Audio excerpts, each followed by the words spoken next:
por ejemplo, debemos de basarnos en software ya desarrollados para generar y construir mejores.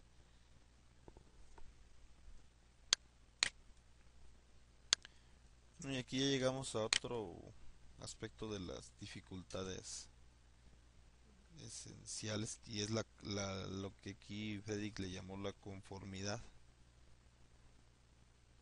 O sea, sumado a la complejidad que implica desarrollar software, nos encontramos con el factor conformidad. Y aquí hace que, por ejemplo, los que se desarrollan, los que se dedican a la física como ciencia, tienen que enfrentar objetos terriblemente complejos. Pero aún estos físicos fundamentan sus funciones en principios unificadores que ya la física a través de los años ha desarrollado. Y estos principios también los debemos de encontrar en cualquier área de estudio. Ahí decía, por ejemplo, decía este Frederick, deben existir explicaciones sencillas de la naturaleza porque Dios no es caprichoso o arbitrario. Y sobre esta conformidad también vemos que los sistemas de software,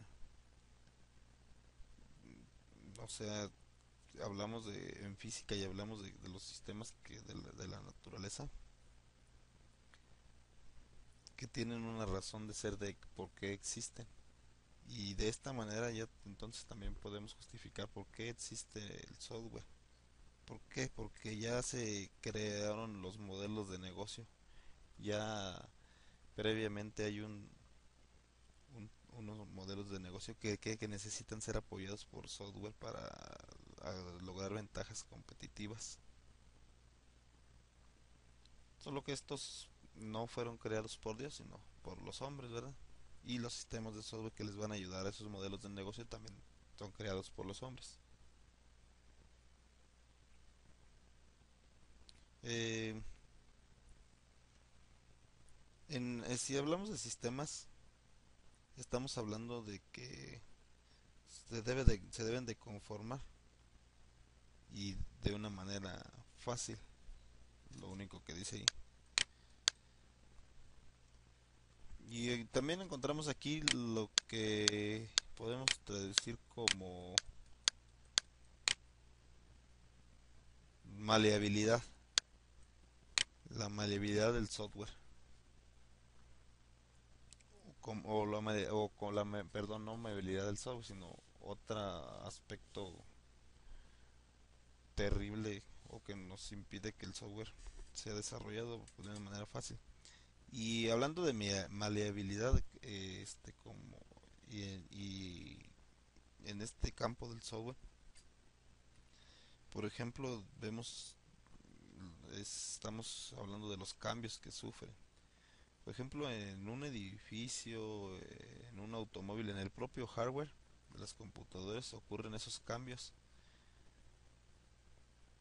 pero esos cambios no ocurren con la misma frecuencia que el software, porque son cosas físicas y el software, como vemos, no es un aspecto físico. Entonces tal vez por eso es que no sufra tantos o sufra más cambios, perdón, sufra más cambios que los edificios. Por ejemplo, un edificio para realizar un cambio totalmente en su construcción, pues es bastante costoso.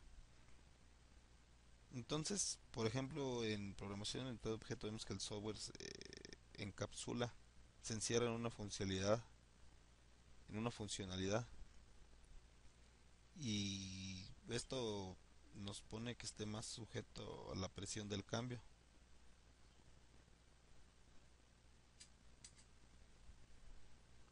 Entonces, el, los edificios también, como decía, se pueden cambiar, pero pues son muy costosos y eso impide el cambio frecuente como sucede con el software. Y aquí nos dice Freddy que para que un software sea exitoso, pues siempre debe de existir versiones, cambios en esos aspectos del software. O sea, debe ser capaz de poder modificarse. Y un software exitoso también aquí estoy de acuerdo con Helix, por ejemplo, hoy tenemos una computadora con X características, pero que en 3 años se vuelve obsoleta y sale una computadora con el doble de características que la que ya se volvió obsoleta, pues el software que desarrollemos debe ser capaz de migrar a esa nueva computadora, o sea, debe de sobrevivir independientemente de la vida útil del hardware.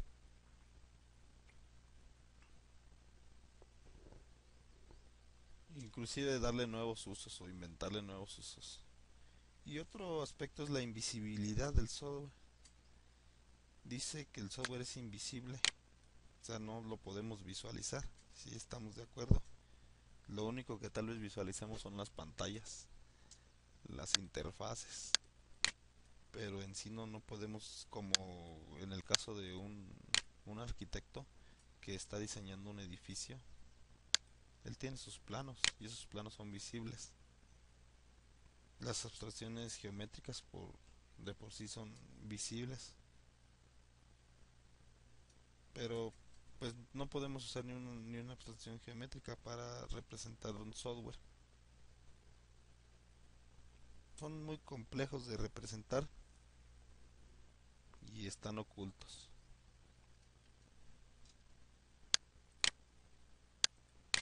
Entonces, ¿cómo podemos vencer esas esencias del software, esas dificultades? Mm, Pues debemos de desarrollar innovaciones que nos lleven a mejoras significativas. ¿Y qué podemos hacer para atacar esas dificultades? Construir software mediante la formulación de estructuras o estructuras conceptuales. Entonces, ¿qué podemos hacer para atacar esa esencia?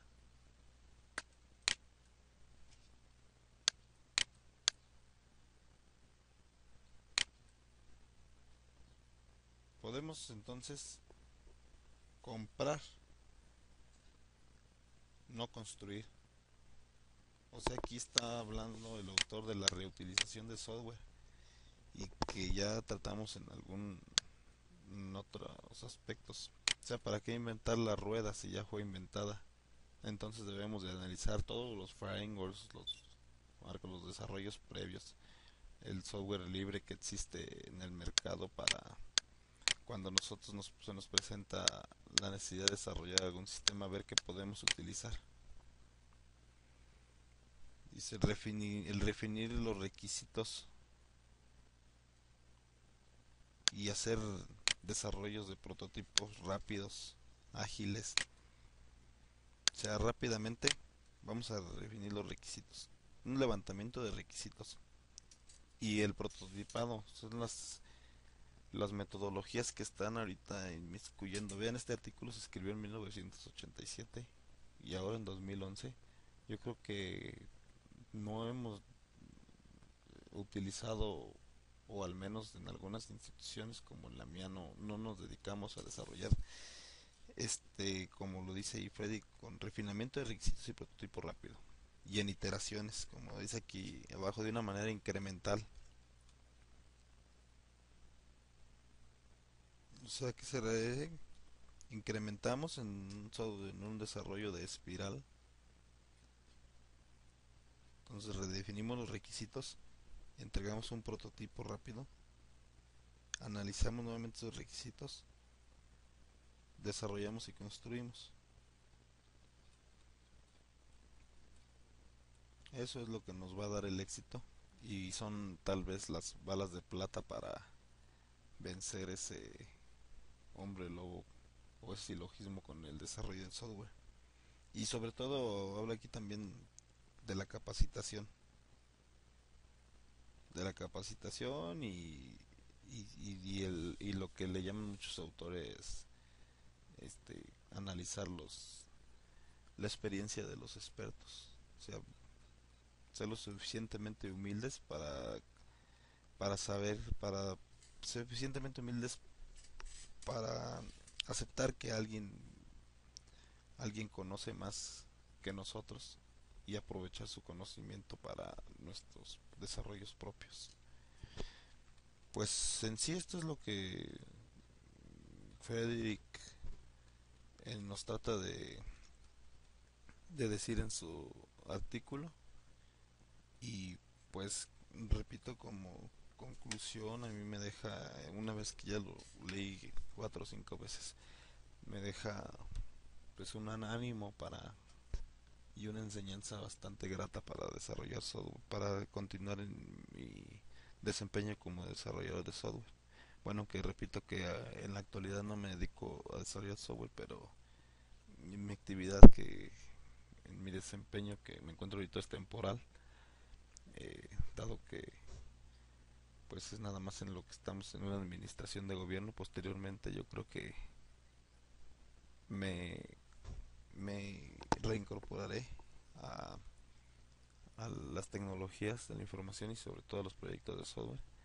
Entonces, pues sí, este artículo me ha servido mucho, estoy en su mayoría totalmente de acuerdo, aunque es de hace bastantes años, es sigue aplicándose y creo que lo aprovecharé en lo máximo. Bueno, gracias.